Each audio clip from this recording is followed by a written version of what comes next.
On the 17th of June 2022, my wife and I set out on the return journey from Moosomin, Saskatchewan to Heatherton, Nova Scotia. The trip took 5 days and 4 overnight stays. I used apps such as Charge Hub and PlugShare, and I also planned my route out on Google Maps. I took care to note where the EV fast chargers were and how much distance there was between each stop. Next, we used our cell phone, making great use of the GPS. It would bring us to our location, and we could ask it, where's the nearest charge station? It would give us a range of options and would find the one that suited us best. A few things to keep in mind about the journey from Saskatchewan going east to Nova Scotia are: the trip will take you through Northern Ontario. This is approximately 1,500 kilometers of very sparsely populated and rough and rugged land.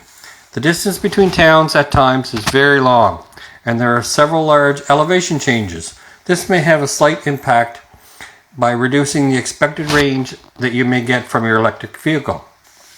Due to the remote nature of the drive through Northern Ontario, we stopped at any EV charge station along the way. We were a bit overcautious but diligent, having enough range to get to the next stop and then some. Once we got into Southern Ontario, we were able to stretch out our stops so we could drive with confidence, knowing that there are several charging stations along the way at any given time. We used many different EV chargers and got along extremely well. The one system that was most prevalent was Petro-Canada fast chargers. They were very reliable and located at Petro-Canada's along the way. On day one, we made the 1,086 kilometer trip from Moosomin, Saskatchewan to Thunder Bay, Ontario. We had planned to stop in Kona at the Petro-Canada fast charger in the A&W parking lot. Unfortunately, there had been some flooding in that area and the charger was off limits. We went instead to the IV charger at Redden's Campground in Longbow Lake.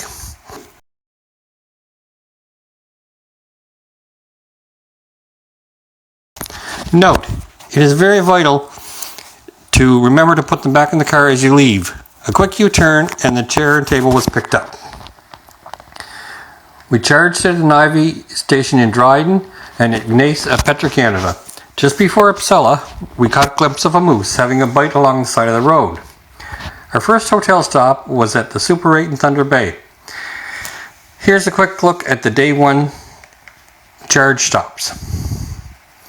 While on a long route such as this, it's great to make use of the fast chargers along the route. It's also good to keep in mind other ways of charging, like using level 2 chargers at a public space when you are parked for a while. Some hotels have level 2 chargers for guests to use, and this is great, so while you sleep, your car can get a full charge. Even if the hotel doesn't have a level 2 charger, most have an outdoor 110 volt plug. Check with the staff to see if you can use your car's plug to receive a charge. We did this several times and it made quite a good difference. Having things to do while charging. We always needed a break from driving and a chance to get out and stretch our legs. We often had snacks or just explored what there was to see. Some stops were as quick as 10 minutes, just long enough for a bathroom pit stop, wash the windshield and then go. Most stops were around 30 minutes. If it was mealtime, this was time to grab a fast lunch. Most charge stops, we would charge up to about 75% stated charge.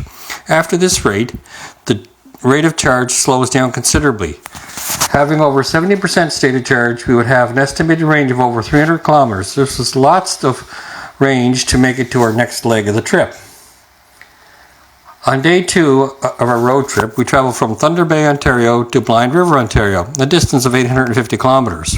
Then we stopped in Nipigon, Terrence Bay, White River, and Wawa, Sault Ste. Marie, and finally in Blind River. In the town of Wawa, I was asked lots of questions about how the EV works and what it's like compared to a gas vehicle. The day's drive was around 850 kilometers. It may sound like a lot, but it was a pleasant drive which ended up at a nice riverside hotel in Blind River.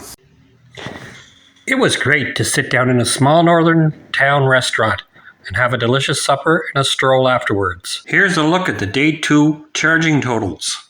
Day 3, we hit the road with 100%, our highest estimated range of 439 kilometers. Unfortunately, despite it being late June, we are still in Northern Ontario, so the temperature started out at a chilly 4 degrees. This day we traveled from Blind River, Ontario to Kingston, Ontario, with a few stops for charging along the way and a few stops for visiting in the Port Hope area. From Parry Sound to Port Hope, we took a few of the secondary roads to avoid traveling on the 400 series highways. The total charging cost for day 3 was $23.09. We received a nice surprise in Parry Sound when the Petro-Canada charge at the fast charger was free. On day 4, we traveled from Kingston, Ontario to Kona, Quebec, a distance of 784 kilometers. All highway kilometers going over 100 kilometers an hour. With just a few quick stops to get out and stretch, we used a few different fast chargers on this day, both at Electrify Canada and Petro-Canada fast chargers. Most of the chargers would deliver around a rate of around 72 kilowatts per hour. We booked into the beautiful historic Hotel Fraser in Cabano, Quebec.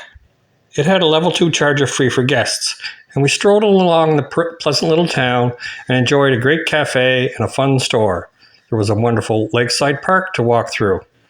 The total charging for the day was $43.74. On day 5, we traveled from Cabano across New Brunswick home to Nova Scotia, a total drive of 794 kilometers. After the top-up at the level 2 charger at the hotel, we were at 100% battery life with a range of 446 kilometers. We stopped for a quick tourist stop in Grand Falls, New Brunswick to see the sights, and then we charged at Energy New Brunswick sites along the way in Kings Landing and Salisbury.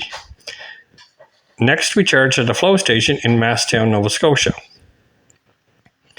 So, is doing a 4,000 kilometer road trip in an electric vehicle possible? Well, yes, of course. With the proper planning and making use of all types of recharging infrastructure, we had a most enjoyable road trip. We got to see lots of Canada, and this road trip was at a very pleasant pace.